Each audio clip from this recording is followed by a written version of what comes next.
Hey guys, welcome to my channel teach to learn. So चलिए हम continue करते हैं अपना चैप्टर नंबर 5 जो हमने क्लास 8th के एनसीईआरटी साइंस का स्टार्ट किया है। प्रीवियस वीडियो में हमने नेशनल पार्क के बारे में डिस्कस किया था। अगर आपने अभी तक इस चैप्टर की प्रीवियस वीडियोस नहीं देखी हैं तो आप डिस्क्रिप्शन में दिए गए लिंक से उन्हें देख सकते हैं। सो स्टार्ट करते हैं हम आज के टॉपिक रेड डाटा बुक से। अब प्रीवियस वीडियो में मैंने लास्ट में बूझों के थ्रू आपसे क्वेश्चन पूछा था कि क्या जो एंडेंजर्ड स्पीशीज़ हैं, मतलब कि ऐसी स्पीशीज़ जो कि लुप्त होती जा रही हैं, जो हमने देखा था कि ऐसे एनिमल्स जिनका हमेशा के कंपैरिजन उनका जो नंबर है वो कम होता जा रहा है, उसको हमने क्या कहा था? एंडेंजर्ड एनिमल कहा था। तो क्या ये जो लुप्त हो रहे एनिमल्स हैं इनका कोई रिकॉर्ड भी है? तो उसी क्वेश्चन का जवाब आज के हमारे इस टॉपिक में छुपा है कि यस, एंडेंजर्ड स्पीशीज़ का रिकॉर्ड रखने के लिए एक बुक होती है जिसे हम क्या कहते हैं? Red data book.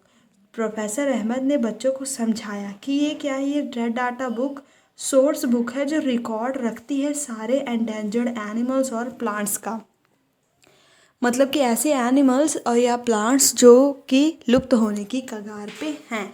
Red data book इसे मेंटेन किया जाता है इंटरनेशनली बाय एन ऑर्गेनाइजेशन।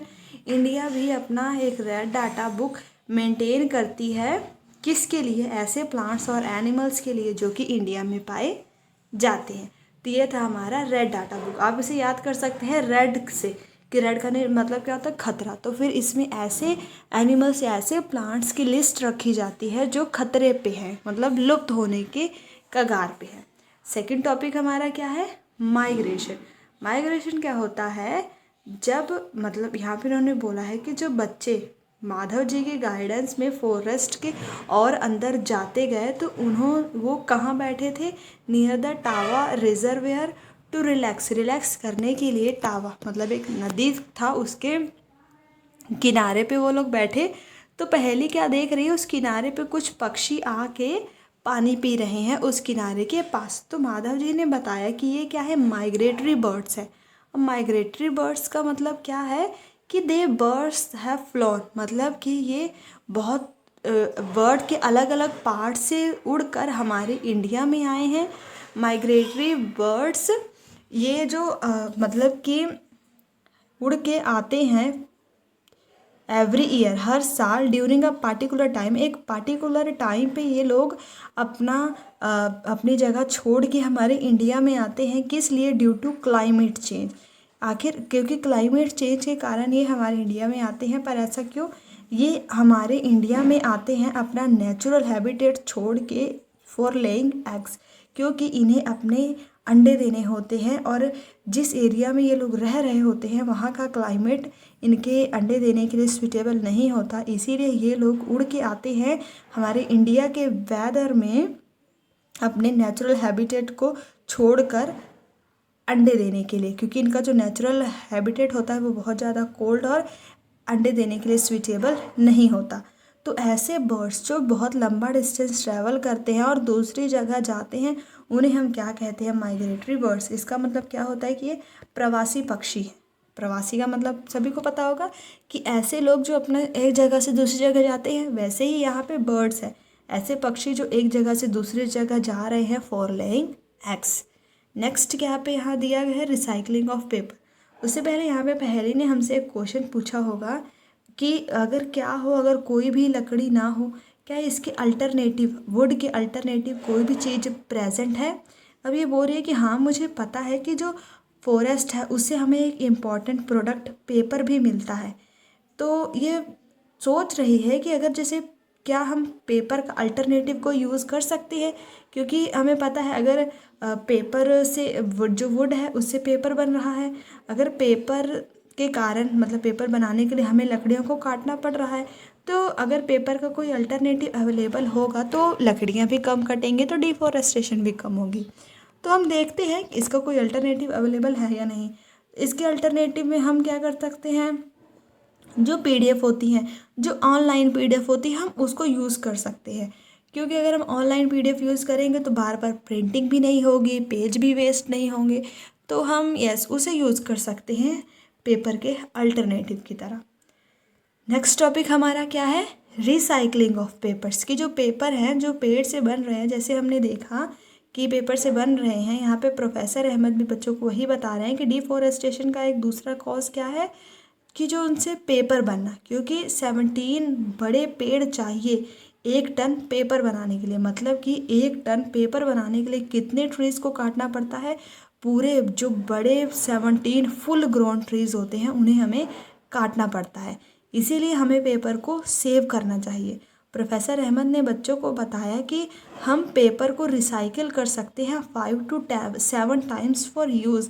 मतलब कि हम उस पर एक बार काम करने के बाद उसको 5 to 7 टाइम्स और भी उसका यूज़ कर सकते हैं। अगर हर बच्चा एक शीट एक दिन में पेपर की एक शीट एक दिन में सेव करे तो हम बहुत सारे ट्रीज़ को 1 साल में सेव कर सकते हैं। यहाँ पे इन्होंने बताया कि कैसे हमें पेपर को सेव करना चाहिए। We should save, reuse used paper and recycle it. हमें इसे सेव करना चाहिए, रीयूज़ करना चाहिए और पेपर को रिसाइकल करना चाहिए। यही एक तरीका है। By this we not only, इस तरीके से हम ना केवल ट्रीज़ को सेव करेंगे बल्कि हम एनर्जी और जो भी पेपर बनाने के लिए वाटर लगता है, इन सभी चीज़ों को हम सेव कर सकते हैं अगर हम पेपर को सेव कर रहे हैं तो। Moreover the amount of harmful chemicals used in paper making will also be reduce. मतलब यहाँ पे हमें ये दिखाया गया है, बताया गया है कि अगर हम पेपर को सेव करेंगे तो उससे और भी क्या क्या फ़ायदे होंगे। एनर्जी सेव होगी, वाटर सेव होगा, क्योंकि पेपर बनाने के लिए वाटर भी लगता है। जो हार्मफुल केमिकल्स यूज़ होते हैं पेपर बनाने के लिए, हम उसके अमाउंट को भी रिड्यूस कर सकते हैं सिर्फ एक चीज़ से, अगर हम पेपर को सेव करें तो। यहाँ पे बूझो ने हमसे एक क्वेश्चन पूछा है, क्या जो डिफॉरेस्टेशन है मतलब पेड़ काटना है, इस प्रॉब्लम का कोई परमानेंट सॉल्यूशन है? तो इसका परमानेंट सॉल्यूशन तो एक ही हो सकता है, रिफॉरेस्टेशन, मतलब कि पेड़ों को लगाना। अगर पेड़ कम है तो हम उसकी कमी को कैसे पूरा कर सकते हैं, उसको लगा के ही। तो वही हमारा नेक्स्ट टॉपिक है। प्रोफेसर अहमद में यही बताते हैं कि जो डिफॉरेस्टेशन है उसको कम करने के लिए हम क्या करें, रिफॉरेस्टेशन करें, मतलब कि प्लांट्स को ज़्यादा से ज़्यादा लगाएं। रिफॉरेस्टेशन होता क्या है, न्यू प्लांट्स को लगाना, जहाँ पे जो डिस्ट्रॉयड फॉरेस्ट है, जहाँ पे प्लांट्स को उखाड़ लिया गया है, वहाँ पे न्यू प्लांट्स को लगाना ही क्या कहलाता है, रिफॉरेस्टेशन। यहाँ पे क्या है, री का मतलब दोबारा लगाना, फोरेस्टेशन प्लांट्स को दोबारा लगाना ही क्या है, रिफॉरेस्टेशन। द प्लांट ट्रीज, मतलब कि यहाँ पे इन्होंने ये बोला है कि जो फॉरेस्ट है वहाँ पे हमें उसी तरह के सेम स्पीशीज़ के प्लांट ही लगाने चाहिए जो उस फॉरेस्ट में पहले उगे हुए थे, क्योंकि अगर हम कोई नया प्लांट लगाएंगे तो फिर वो उसके कंडीशंस, जो उसको फेवरेबल कंडीशन चाहिए ग्रो करने के लिए, वो उसे अवेलेबल नहीं होगी। इसीलिए हमें सेम स्पीशीज़ का प्लांट ही फॉरेस्ट में लगाना चाहिए जिस तरह के प्लांट वहाँ पे पाए जाते हैं। हमें कम से कम उतने पेड़ तो लगाने ही चाहिए जितने हमने काटे हैं, एटलीस्ट। उससे ज़्यादा लगाएंगे तो फ़ायदा तो फिर हमारा ही है।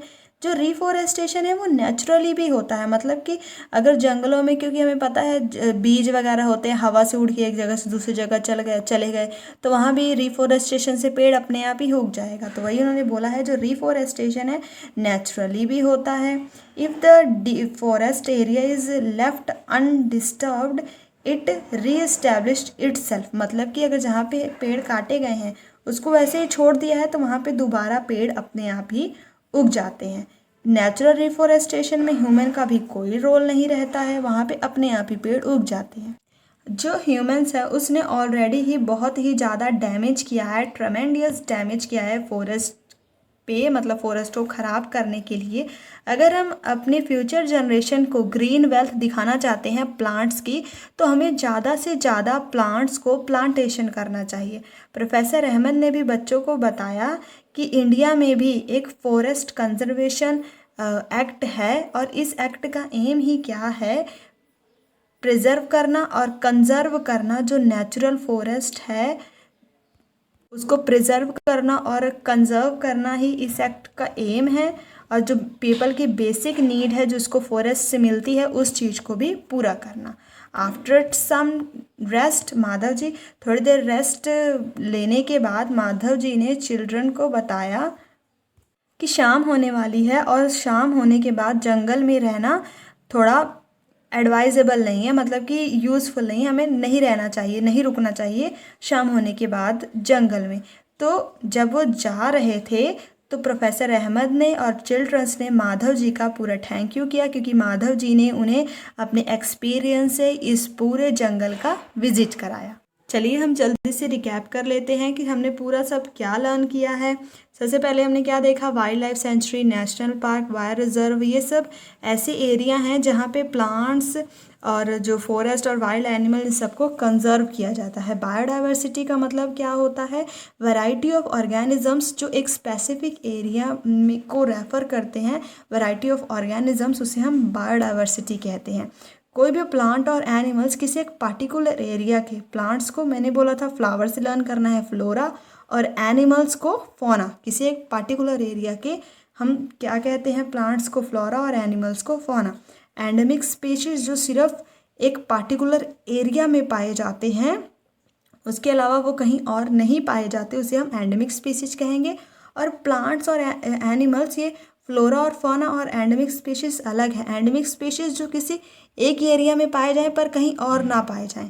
पर फ्लोरा और फौना का मतलब है कि ऐसे प्लांट और ऐसे एनिमल जो उस एरिया में मिल रहे हैं, उस एरिया के प्लांट और एनिमल को हम फ्लोरा और फौना कहेंगे।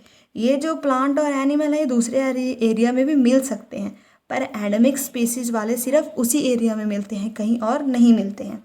एंडेंजर्ड स्पीशीज में ऐसे एनिमल्स या प्लांट्स आते हैं जो लुप्त होने की कगार पे हैं। रेड डाटा बुक में हम इनका रिकॉर्ड रखते हैं। माइग्रेशन में हमने क्या देखा, इसमें जो बर्ड्स हैं वो ब्रीडिंग पर्पस के लिए एक रेगुलर इंटरवल टाइम पीरियड पे हर साल अपने मूवमेंट करते हैं अपने हैबिटेट से किसी और दूसरे जगह पर, ताकि उनकी ब्रीडिंग हो सके। हमने क्या देखा उसके बाद कि अगर हम एक पेज को बचाएंगे तो हम सेव कर सकते हैं ट्रीज, एनर्जी और वाटर को। रिफॉरेस्टेशन का मतलब क्या है कि न्यू प्लांट्स को लगाना। ये सब हमने इस पूरे चैप्टर में डिस्कस किया है। तो यहाँ पे फिनिश होता है हमारा चैप्टर नंबर 5 क्लास 8th का। आई होप आपको ये चैप्टर पूरा अच्छे से क्लियर हो गया होगा। कोई भी डाउट हो आप कमेंट बॉक्स में कमेंट करें। वीडियो पसंद आई हो तो लाइक, शेयर और चैनल को सब्सक्राइब करना ना भूलें। Thanks for watching.